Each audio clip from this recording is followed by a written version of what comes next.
Hello there! Today I'll be checking out the video of Mozi Bottom. This is his channel. Of course, I already subscribed before starting this video because, come on, let's face it.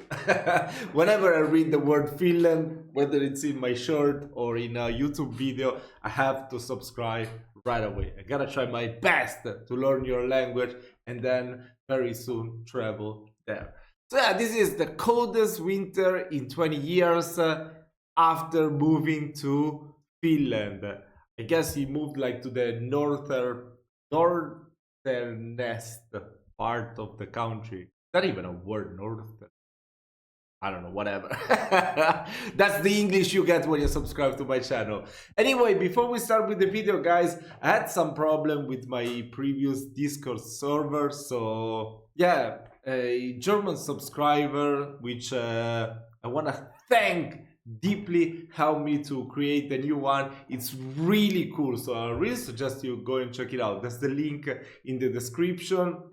It's just amazing, so beautiful. And there's like a section where you can request videos for each channel that I have. So yeah, you even get notifications. So if you don't get notifications on your YouTube, when you go here and see my new video, you can get them on there. And we can chat, of course. That's also a plus. So yeah, I've been talking too much. Let's check out the video. Everyone, and welcome back to a very cold, frigid, icy, frozen, Arctic mossy bottom here in the southwest of Finland. Though you wouldn't know it's the Southwest! I thought it was Lapland or something like that. west, with temperatures hitting minus 26 degrees Celsius here at my home. That's minus 15 degrees Fahrenheit. It's more what you'd expect up in Svalbard at this time of year. Here in the Turku region, the average lows for January are about -7, so at minus 26, we are well below that. And the further north you go here in Finland, the colder it gets. As low as minus 44 has been recorded in the last few days, according to Finnish news. Speaking of which, this is apparently the coldest winter here in the Nordic countries for 20 years, causing widespread traffic and travel disruption here and in Sweden too, I've read. When was this uploaded? Oh, 9 months ago. So 9 months ago was last January 2024. Wow! It wasn't that cold here in Italy, actually. Yeah, it wasn't cold then. And I've been living here in my 100-year-old drafty house with broken windows for how many months now? Since September, so 4 months. The question, naturally, which everyone is asking me in person, in comments and messages, is how are you coping with that cold? And this video is my attempt to answer that question. The first thing to say is that every problem you encounter at this kind of temperature is solvable, or at the very least manageable, if you are well prepared, which we couldn't be entirely this first winter because we've only been here in Finland for a few months. And yes, we do live here full time, by the way, there's no second home. But I know that every Finn watching this video will have infinite solutions to all the challenges associated with these very cold temperatures, because you have to. Shouting "Perkele" will make you feel warmer inside, right? And on the outside as well. So if you are Finnish watching this video, I'm sorry. I know you're probably going to be shouting at your screen. Well, of course that's what happens. You should be doing it this way. I get it. And rest assured, we have Finnish neighbours who are giving us lots of tips and advice, as well as doing plenty of research and learning, of course, which I think is half the fun. As for how I'm coping, well, when it gets this cold, you have to focus a bit more on survival, especially when you have a young family, as I now do. And that focus eats into your time every day. Choosing the right clothes to wear. Wool is really effective here because there's no wind outside, unlike in Ireland, of course. Making sure that you have enough firewood, prepared, seasoned, stacked. de-icing vehicles so you can get to the shop to buy basic supplies, and so on. But that focus also simplifies life in a strangely satisfying way. As a child, one of my happiest memories was actually when the electricity went out, which would happen occasionally during storms, especially back in the 80s. Always hated that. I can vividly remember everyone scrambling in the darkness trying to find that box of candles stashed under the stairs, or the one torch that we had as a family, which someone had forgotten to put back. And then huddling around the kitchen table, talking by candlelight, usually about if we had enough food in the house to survive the 1 or 2 hours until the electricity inevitably came back on again. There was no worrying about homework or jobs or chores or all the endless choices in life, which now 30 years later have only increased. It was just, how do we get through this together as a family?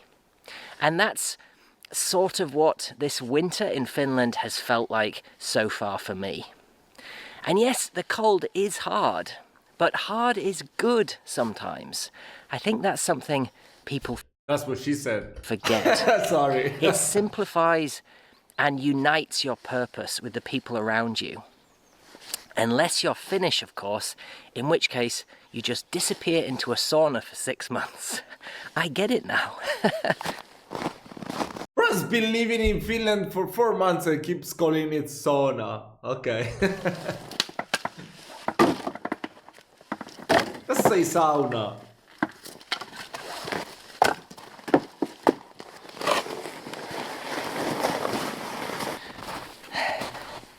Okay, so the first thing to point out when it gets below about -5 is that snow isn't snow anymore. It rapidly turns into ice. And when it gets to -15 or -20, as it is now, that ice, which once was snow and still looks like snow, feels more like rock. You can't really plow it, maybe with a big tractor, but not by hand, and you certainly can't make snowballs out of it. I can't believe I'm doing this. Oh my god. Bro, why would you do that?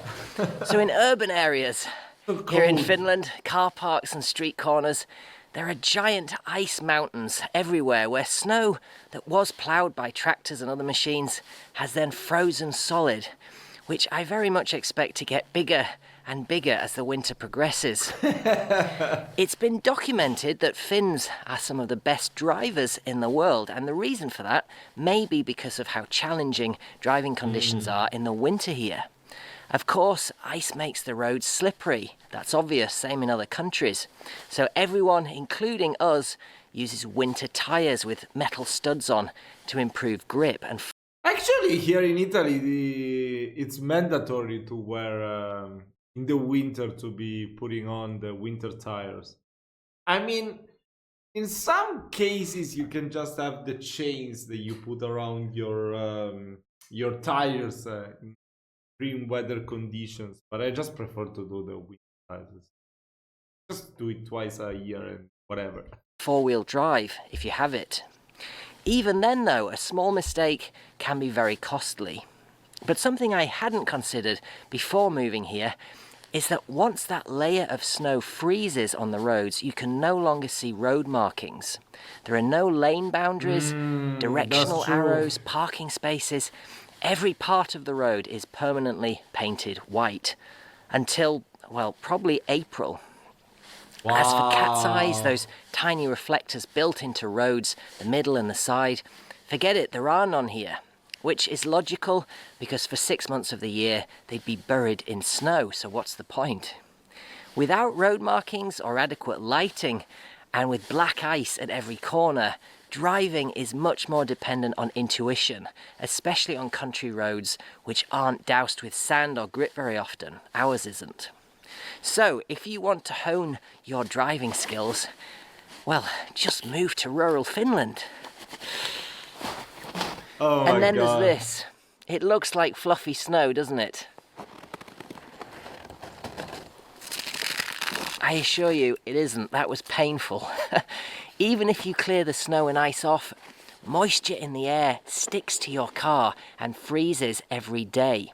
You then drive the car warming that ice, which causes it to refreeze even harder and in bigger clumps. Day after day, until a week later, your car is basically entombed in ice and undrivable. The number plate isn't readable, the wipers won't wipe, heck, they're just frozen to the windscreen under there. What's the solution to that? Just have a garage. Don't Finnish houses have garages and they are so sparsely this village? I guess this is a village, right? And perhaps most problematically, the doors don't open. At -20, we have to pour several buckets of warm water over each door around the edge just to open it. Oh my god. The problem with that is that that water refreezes again so quickly that by the time you've got into the car and closed the door behind you, that warm water is ice, locking you inside because it seals the edge of the door. God. Usually you can push open the doors with enough This brute is so force from the challenging. inside, but when it's the boot which this happens to, you've got no chance. Heck, even the button under there to open the boot is covered in a 1 or 2 centimeter thick layer of ice. I like this guy's video. It shows you mostly the cons of being living in a cold place, you know. Most of the other videos are just showing you like, oh, you can do these cool things, you can warm up, but then it's so beautiful, you can see this, you can do that. This guy is just pure honesty, you know. I like that more. Like, we live in a world that social media only show us the good side of everything. I like sometimes to know what's the downside of something. Come on, I mean, nothing can be perfect. Come on. If you've For got enough everyone, warm of course. water on hand, because you're at your house, you can always get in that way. But if you're already in the car, then don't expect the car fans to melt the ice, because at -20, even probably -15, the most you can hope for is that the air inside the car will warm up a bit. The ice on the outside will not melt. Now how do you go As out? for the windscreen, well, the warm water method does work, but again, it freezes so quickly, even if it's hot water, which you shouldn't really use, that you actually make the problem worse, reducing visibility. You can melt the ice, but 30 seconds later, it's frozen again. It's then almost impossible to scrape off because of the way it dries until the internal temperature in the car rises. That's crazy. Look how fast it freezes over. Oh my god. The solution? Car covers and tarps, forget it. They just freeze to the car and don't stop ice forming underneath. A better option is a car heater set up on a timer, which luckily we now have. Run that for a while before you get in the car, and it warms the internal surface enough to stop the warm water, which you still have to pour on the outside, from then refreezing.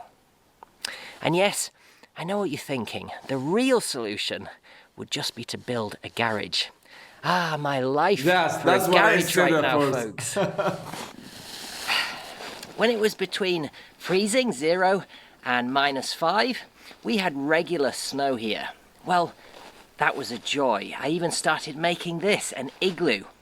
But then the snow turned to ice, and my half-built igloo turned into an ice glue.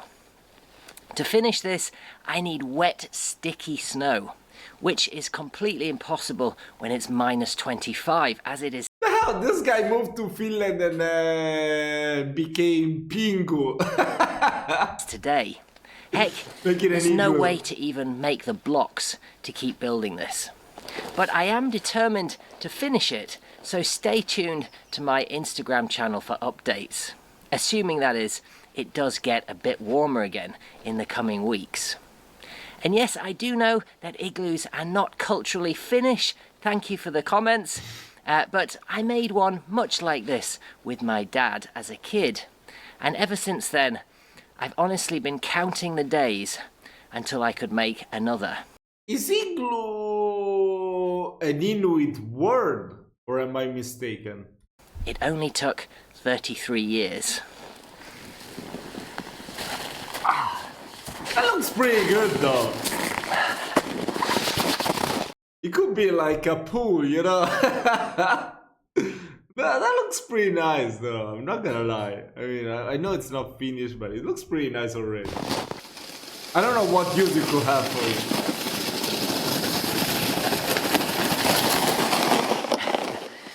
The other big problem when it drops to -20 is that no matter what you wear, your extremities will not stay warm for very long, unless you're doing really hard physical exercise. Right now I'm wearing 2 pairs of very thick pure wool socks. Thank you, by the way, to the very kind soul who sent them to me. And well insulated snow boots rated to about -30. But after 30 minutes outside, my toes feel like they're frozen solid. And if you don't come in at that point and warm them up, then I'm told there's a very real danger of lasting damage. I have heated gloves as well, which work to prevent the same problem with your fingers, and they do work really well despite what skeptics say. The downside is that they restrict what you can do in terms of work, like all thick winter gloves. With a thick coat like this and ski trousers and thermal layers underneath, which I have, my core and legs really aren't ever cold, even at this temperature, -25. And that's largely because there's no wind here to whip through the seams. In fact, honestly, my core has been far colder in Ireland when it's 0 degrees and very windy. That combination just chills you to the bone. Yeah, that's But it true. is quite scary how quickly your toes and fingers will freeze here if you're not careful. The blood vessels in your ears, your cheeks and nose can burst very quickly too. I've come to realise when it's kind of -10 or below, there's a window of about 30 minutes in which you can do outdoor jobs, at least the non-physical ones. Then you just have to come inside and warm your toes up by the fire. Or get out the sled and do something that gets the old heart pounding.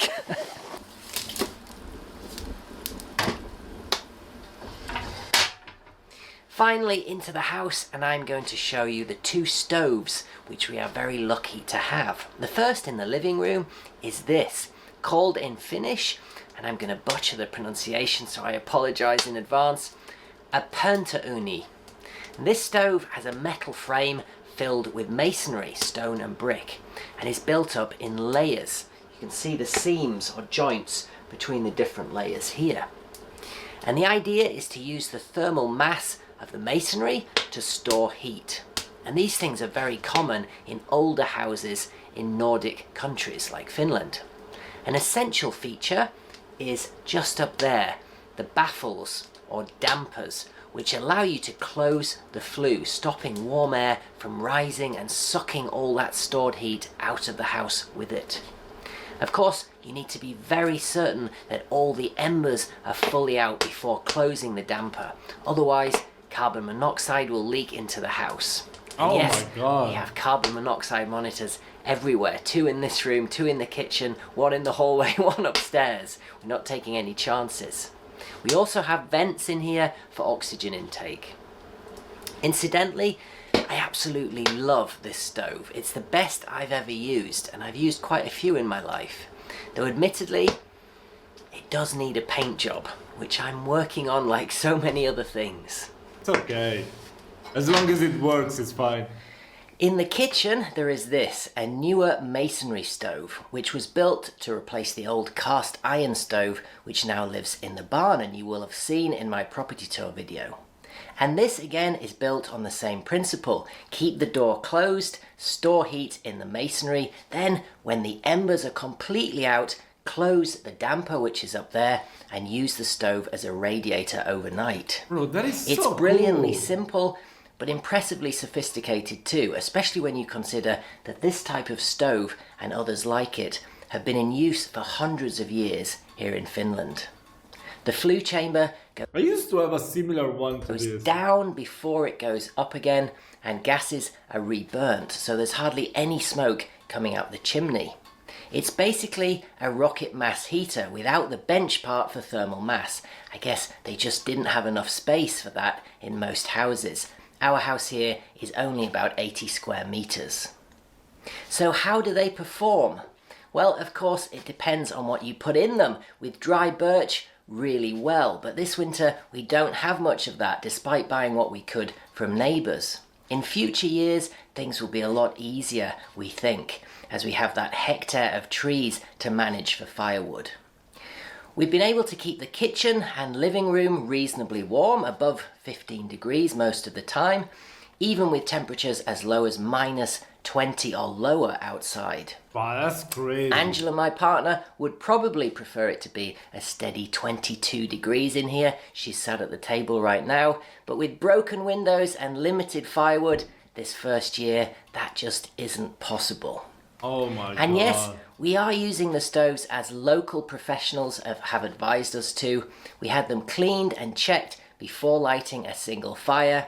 And yes, we know about sealing windows with tape and plugging gaps between floorboards and walls with old socks or insulation. These things we've done, but -25 is still mighty cold, folks.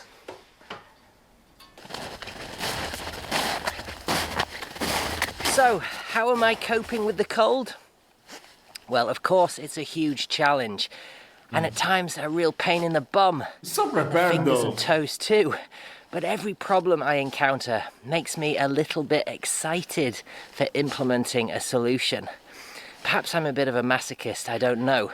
But I do love solving the simple. Bro, that's crazy though. What is even the driveway? I can't even tell. Oh my god. But I don't think I will ever drive a car over there. Oh my god. You can't even tell which one is the driveway. I guess this one. Oh my god. Simple problems in life. And I actually consider it a privilege to be able to focus on those rather than the trivial things which I used to worry about, and I think most people still do. There are lots more tricky challenges in the cold, like opening wheelie bin lids which freeze shut and operating anything which uses a battery, like cameras for instance, which just don't work below a certain temperature.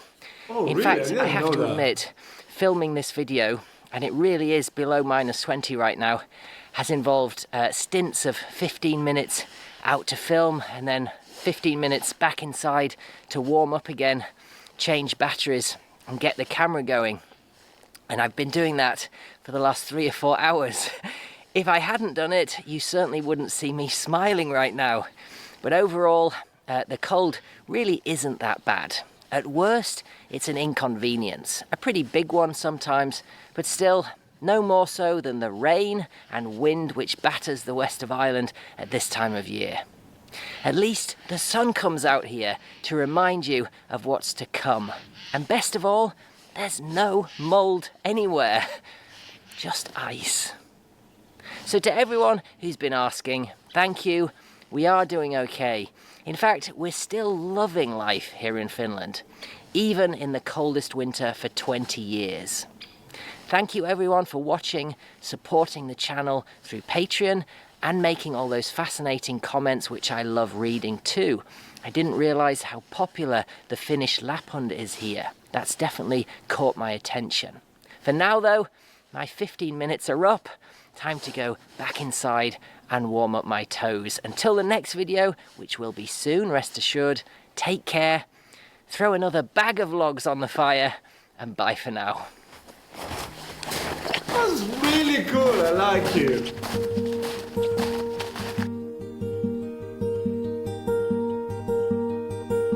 It's a beautiful house as well.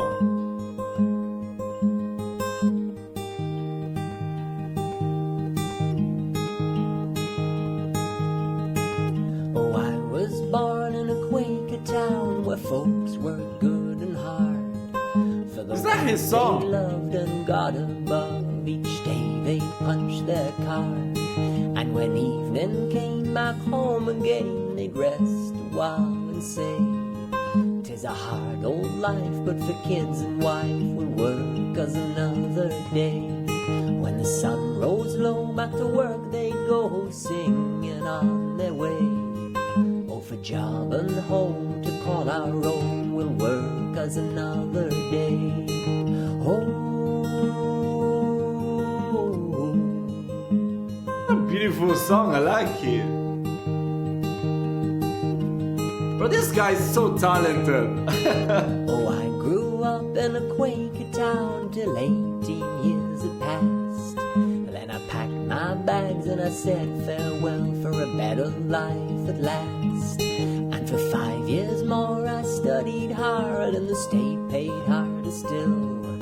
For that better life I earned my debt on her education bill. Till I threw my cap and they all did clap and shake my hand and say, well done my son, now work's begun, you'll pay that debt one day. Oh. Moving to Finland, what was I thinking?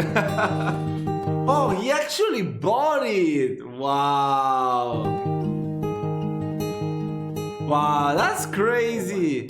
House restoration, self-sufficiency, and sustainable living on a small. That was a really nice video. Wow! I'm so happy that I found out about this guy. Actually, I got a recommendation on my YouTube channel a couple of days ago. Waiting to do this video. And that was really, really nice. But wait, before I wrap it up, I want to check out something in his channel.